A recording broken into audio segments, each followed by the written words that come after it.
Hi everyone, so today we'll be looking at the Robertson Opus, one of the most exciting 999-year project in the River Valley area. So we'll be looking at the project strengths from layout efficiency and even on the long-term value. And we also look at numbers in terms of the rental yield as well as the PSF comparison so that you can determine whether this project would be good for investment or even own stay. If you're looking at Robertson Opus and you want to make sense of the layout, this video is for you. So a bit of disclaimer today, everything we share right is based on our personal opinion and experience on the ground, so not financial advice. So let's dive in today. So a bit about Robertson Opus. For easy reference, right, we'll call Robertson Opus as Opus for this video. So where is Opus? Opus will be in the Robertson Key. They're going to redevelop this area to be a mixed development again. A bit of the facts will be in District 9, 348 units, and this is a 999-year project which started at 1841, which is 815 years left. Then one thing you need to take note is a 80% basement car park provided. So for the unit mix, right, there is 1 bedroom, 2 bedroom, 3 bedroom, and 4 bedroom type. 1 and 2 bedroom, right, consists about 60% of the whole project. So one thing to take note, right, is the block 15. For block 15 in Opus, right, they are the premium block. So all the units comes with a high ceiling of 3.225 meter, while the rest is 2.875 meter. Okay, so now we're going to go into the bedrooms type analysis. So if you look at the one bedder, right, can I say that actually most of the people looking at one bedder could be the investors. So if we actually look at the supply in the whole area, for example, within 1 km of Great World MRT stations, there's a total of 4,191 units. Okay, but out of all these units, there's only 686 freehold one bedder units, which means it's only about 16% of the entire supply in the area. So usually people would think that because of the low supply, right, it means it's a better investment because there's lesser competition. But is this always the case? So if we actually look at the rental yield, because most investors will look at the rental yield is actually mostly below 4%. Okay, besides RV that actually hit 4%. Okay, and the lowest that we hit was actually 2.8. So is this a very good rental yield? If we actually look at the marina area, right, actually the marina area has more supply in terms of one bedder. Out of 3,744 units, right, a total of 1,475 one bedder is in the area, which means it's close to 40% of the entire supply, which is quite huge, almost close to half. Okay, but is the rental yield good even though there's a lot of supply? Actually, the rental yield is not too bad. You are looking at above 4%, which the lowest is only 3.71% at Marina 1. There's actually a reason for this, but in this video we're not going to go into that and the highest actually hit 5%. So we can see that actually the rental yield in Marina is strong despite the high supply of one bedder. Okay, so why am I sharing with you this? Today, if we look at rental, right, it doesn't mean that because it's lower supply, is actually a better investment, because this is just the supply part. We must also look at the demand for the area. So being able to understand the demand actually comes from on the ground experience, and based on our experience, right, actually D1 and D2 usually have better rental yield. So today, right, we are talking about Opus 999, right? Today, what is your objective entering for 999 development? Maybe is to hold for a legacy. But if you are looking for rental yield, right, rental yield may not be so attractive. Why? Because today we look at Opus, right? Today, if they are going to sell at 3,002 with a 431 square feet, right, it will translate to about 1.379 million. Because there are a few plots coming out, it is 99 years in the Zion area. If they're going to sell at 2,008, same square feet, right, it will come about 1.2 million, which translates to about 180,000. So today, if you are looking at rental, it may not be so attractive. So today, if you still want to go Opus, right, because Opus got two types. One is suite, one is one bedroom. Which one should we go for, right? For me, in my personal opinion, I will still go for the suite. Why? Because first thing, it's a 431 square feet. The one bedroom, right, is about 495 square feet. So this translates for a 64 square feet difference. So how much is this 64 square feet going to cost you? Like you can see, it's almost 200,000. So where are you paying for the 200,000? For me, I can see it's the foyer and a wider balcony, which the streets don't have, and maybe a wider master bathroom. But today, if you want to buy something, right, you need to ask yourself, is this 3 points worth paying 200k or not? I think this is the question you need to ask yourself. So next we will go for the 2-bedroom analysis. So for the 2-bedroom analysis, I would say that most people will be actually buying for own stay and not investment because it's a 999 years. So what matters most in a 999 years lease? Okay, firstly, of course, it will be the layout. So for layout, definitely we want a squarish layout with actually a lot of functional space.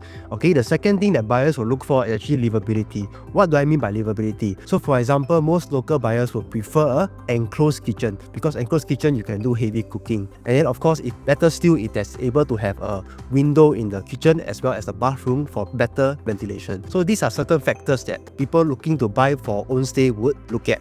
Okay, the third thing will be legacy. So when people buy 999 years lease, can I say they are actually looking to hold for the longer term or maybe even pass it down to their kids? Okay, so let's look at the layout. So for the 2-bedroom, right, there are different layouts, so we also rank it lah. So the first choice we will go for the type B one. Why? Because it's 721 square feet. What it has is a higher ceiling, so meaning when you go into this 721, it's actually more spacious and also more luxurious lah. But of course, this will depend on what is the price the developer gonna launch. And the thing is, this layout, right, is something that is very rare because number one, you can have an enclosed kitchen. Then the kitchen got this glass, and this kitchen also got window, meaning kitchen will have natural lighting one. Because some of the layout in 2-bedroom, right, if once you enclose kitchen, right, it will become very dark and you need on a light even in the daytime, which this won't have a problem. Number two, bathroom all got windows, which is also something very rare in today's market. So technically also a good living area and a good dining area. For me it's a very good layout that fits a lot of purpose. I mean, for buyers, when I look at 2-bedroom, sometimes they come to my don't have windows all these days, cannot enclose kitchen, open concept. That's why this is our first choice. So for our second choice, right, we will go into this 689 square feet. Why? Because at this small square feet, right, I mean, we apply some investment centric, the quantum will be lower. And this is a dumbbell layout, which is very acceptable and popular among buyers these days because you have more space in the living and dining, and they have a enclosable kitchen. One thing not so good about this layout will be there's no window in both master and the common bathroom lah. But I don't see it's a problem because based on the square feet, the quantum might be lower. And the third choice right now will be the 2+ study. Why? Because for this if you go back to the unit mix, right, the 2+ study there's only actual 32 units, meaning the whole development only 32 units. So if you are to sell, right, maybe you are the one of the few units that's selling, right, as compared to other 2-bedrooms, right, I think you still hold a very good advantage. But one thing we need to take note, because of the low percentage in terms of 2+ study unit, right, I don't know how much this study gonna cost you. Does the developer gonna put a premium in this layout lah? So one thing good, standard enclosable kitchen, but no window in the bathroom. Okay, so there are other 2-bedroom. For me, it's less appealing lah. Why do I say that? Because they are bigger in size. So when it's bigger, means you're gonna pay more. So what are you paying more? So maybe for here, right, you are paying for the foyer area. For this B6, you are paying for this foyer area and an open concept kitchen. Here, another foyer area that is combined with the kitchen. And this one, once again, you're paying for the foyer area. Of course, if you go deeper, right, you can see some of them got windows in the bathroom, some don't have. So I think for me, I will just stick to my first 3 choices. Okay, so now, right, we actually look at the 3 and 4-bedroom analysis. Okay, so when I did my research, right, I realized actually there's a scarcity in the area, which means there's low supply. And of course, there's price resilience, which means the prices can hold. So let me actually show you. Now, so actually, right, if we look at the investment suite, for example, if we were to load the search, okay, so after loading the search, right, what's the filters that we set? We actually look at the developments that is within 1 km of Great World MRT, okay, and we look at only 999 years and freehold, and we only look at developments that has 300 units and above, okay, and we look at the 3 and 4 bedroom listings, we see that you look at the green color part, there's only 50 listings. So with 50 listings in the whole area, can I say there's actually a very, very limited supply of listings, which means actually your prices can hold because you have lesser competition. Not forgetting there might be duplicate listing. So if we actually look at the layout, I think Matthew will go through. So for the layout, right, the first choice we want to choose will be C1P and second choice will be C2P, but both pretty similar. The slight difference, right, for me will be the C2P looks out in terms of the kitchen area. It's quite narrow versus the C1P. And they shifted the bomb shelter. I think that one doesn't make a difference. One thing they lose out is just this narrow kitchen area. Why this layout will be our first choice, second choice is because it's very functional. Today you come back home, right? Actually everything is wide view.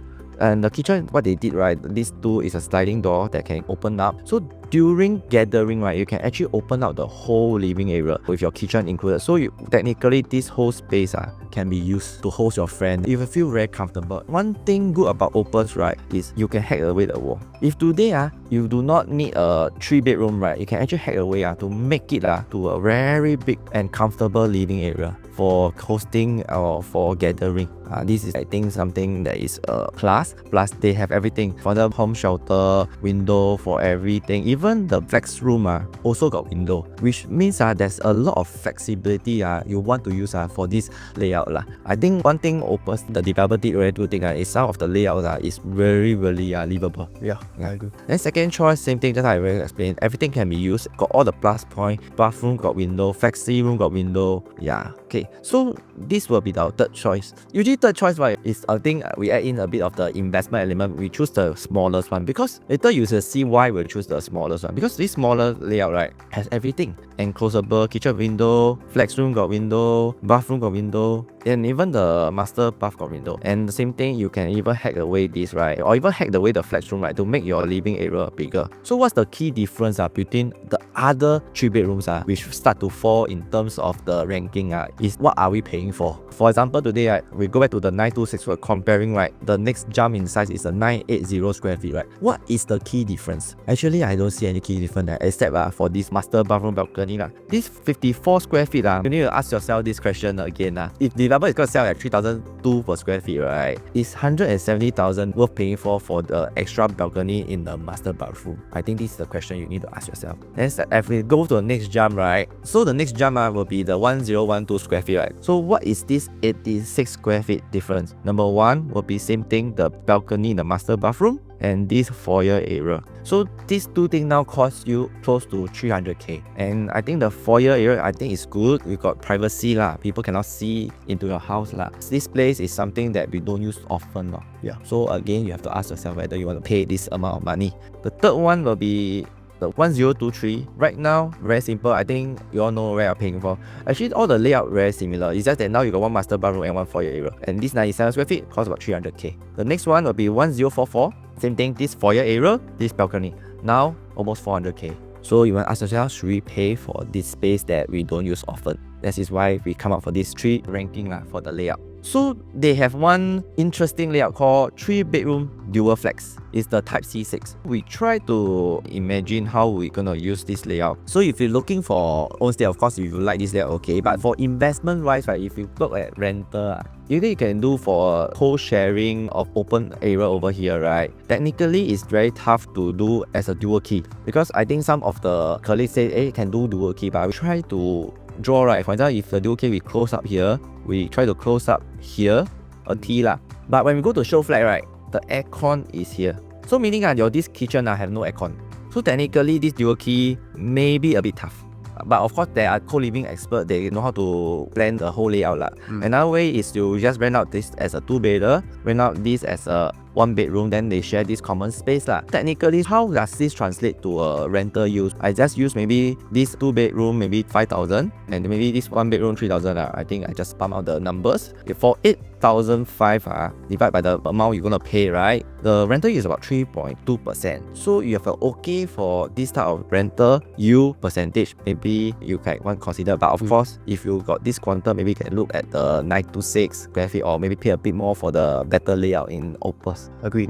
Yeah, of course, like what Matthew mentioned, right, because it's so interesting. Actually, this layout, right, I was thinking, actually, who is it targeted toward? Okay, of course, number one is definitely not for all buyers because I would say that most local buyers would not easily accept an open kitchen, especially in a 3-bedroom layout. Yeah, because most local buyers would prefer an enclosed kitchen, especially for a 3-bedroom. Okay. Secondly, of course, I think maybe this layout will be targeted more towards tenants or even foreigners because I would say maybe some foreigners really love an open concept kitchen area. And in fact, sometimes an enclosed kitchen, right, could be quite tight for foreigners also because maybe they want to do a bit more cooking, a bit more space. Then the third point is that, of course, we did our research, right, and we realized one thing, there's actually 12 to 23% of foreigners in the area. So maybe this layout will be targeted more towards them. But foreigners 60% ABSD. Yes, correct. So foreigners got 60% ABSD. So maybe the foreigners that might buy this could be those that are in the free trade agreement because there are actually 5 countries countries that's exempted from ABSD.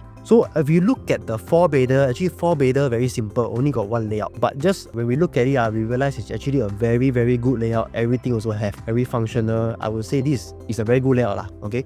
But the only key thing, if let's say you are a buyer looking into this layout, you will realize one thing, there is no private lift. Because this area is River Valley area, I would say that if you're buying a 4-bedder, some buyers would actually prefer to have a private lift because this is considered a more luxurious area. So this might be a cons to some buyers out there. And so if you do not need a 4-bedroom, right, also same thing, you can hack away. You can actually open out the whole living area because you got a very wide frontage balcony. I think this is also something that you can consider.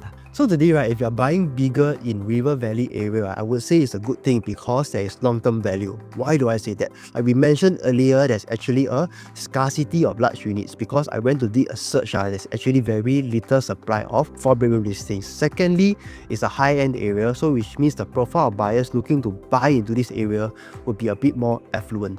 Okay, and the third point is great for long-term wealth because we already mentioned, right, this is a 999 lease property, which means you can actually hold for the long term, and also because you're buying a bigger size, so it's actually great for long-term value. So we have come to the end of this video. If you're not sure which layout, which unit to go for Opus, let's have a chat. We'll weigh up the pros and cons so that you'll make the right move with confidence. Once again, I'm Matthew. I'm Dylan. See you soon.